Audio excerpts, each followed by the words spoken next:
Alright, hello and welcome back.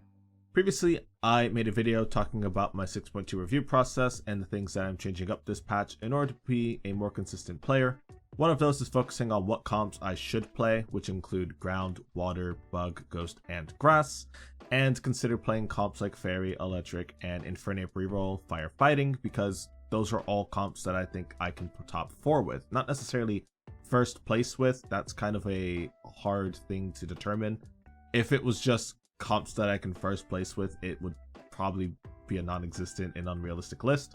I also picked a couple comps that I absolutely should avoid playing, which include the amorphous type comps, ice, obviously rock, it just isn't really a comp in and of itself, psychic because it's a very high skill cap board and has a lot of variance, and then fossil for the same reasons. If it comes into the game, it's most likely contested more than 2 to 3 people, and that just makes it really hard to play.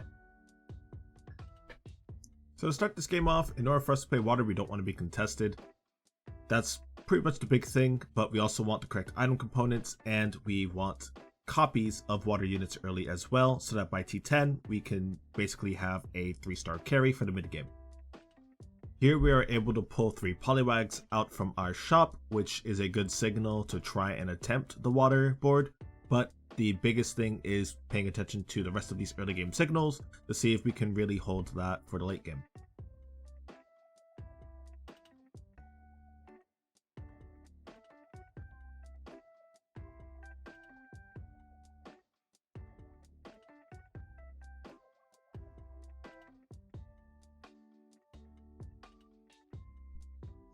On our first carousel, we do hit the Twisted Spoon.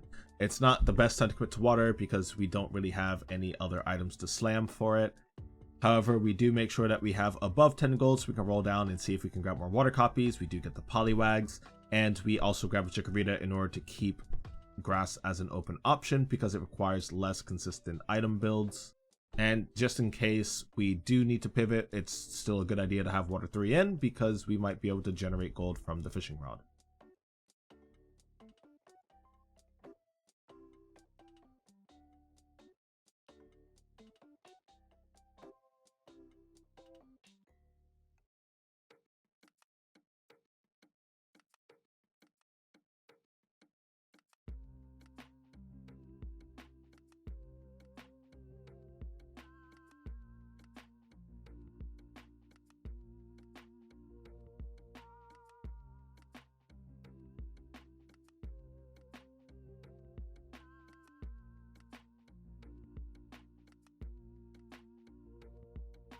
We fish up a Psyduck, which is a very good water ad pick. We haven't revealed whether or not Staryu comes in, so it's good just to pick it up just in case. And we also scout the lobby and realize that we are not contested on water this game.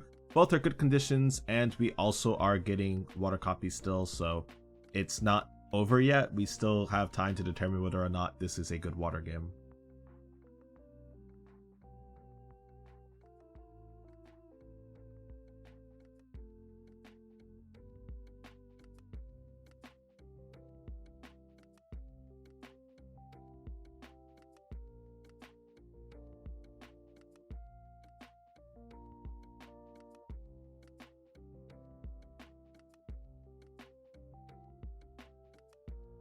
Stage 9, and Gyarados spawns. We're 50 gold, and we fish up a Squirtle. For direction, we can roll down for a Blastoise, or we do end up hitting Poliwrath instead. Here, we also could have rolled down to 30, but I just decided to hold the gold. Because we haven't slammed any items, we're able to make a Lucky Egg, which will enable its Crab Hammer, which makes it pretty strong. We also slammed a Fluffy Tail, which can also help it be a decent frontline carry for the mid game. For our unique portal, we do manage to get Mantike. Mantike might be my favorite of the water uniques. Lapras is also very strong, but I think Mantike is just more versatile. And what it does, it's a very good way to apply a lot of extra damage while the rest of your team sort of stacks their PP. And we're also able to roll down for Blastoise to have even more power in the mid game.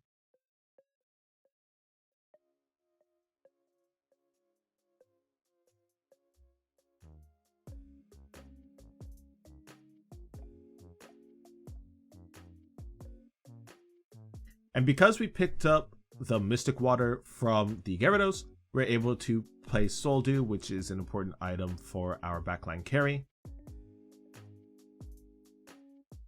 While we weren't able to maintain some of our priority item components, we are able to slam a Gracidia Flower for some attack speed, which will then transition into power. And then we are also able to make the Amulet Coin in order to try and produce more gold for the late game.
So as you can see, we hit a nice medium where we either won the round outright or lost with a minimal HP deficit while gaining extra gold from the Amulet Coin. None of these rounds really impacted the game outside of HP. I didn't lose streak, so it wasn't the biggest impact. And keeping just under 50 HP, we are currently in the top 4. We also hit the shiny Ho-Oh and Lugia, and we go with the gold bow for the economic advantage because it will put me at water 9 without the cost of me putting a full level in for level 9. This should enable us to play at full power and create an advantage in econ over the bottom 4.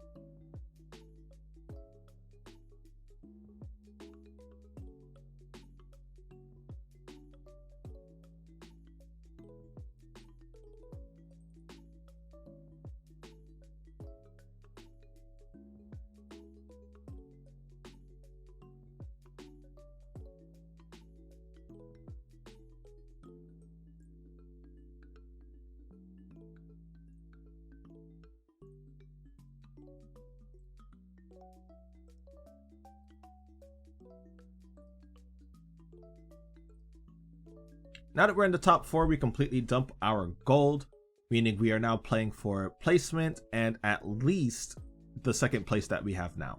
We don't necessarily have to play like this, right? But we have a very strong board, and with level 9, we can make a safe 10 unit board with the gold bow.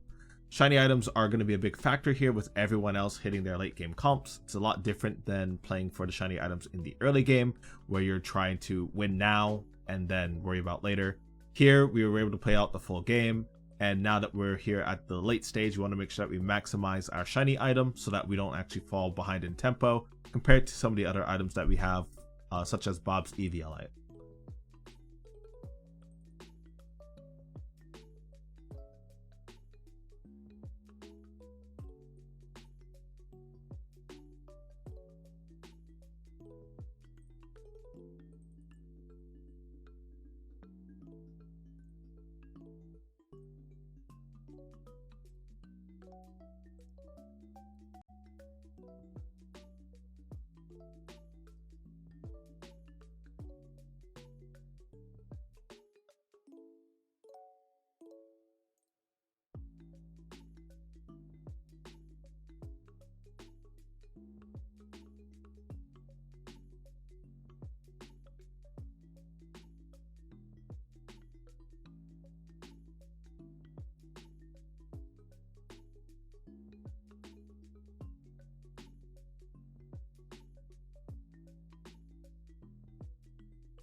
And luckily enough for us, this was enough to take out the rest of our opponents, and we managed to get first place this game. I do have a couple of other games I'm going to highlight that sort of play out the same way, using the comps that I set aside, that I said I should be able to play these for top 4. And we're going to hopefully improve at those comps, as well as challenge ourselves with a couple of others, similar to Wild, which I uploaded a video on that as well. If you like what you saw here, if you thought the gameplay was consistent, or if you're able to learn something here, do let me know down below. And until the next time, I hope you take care.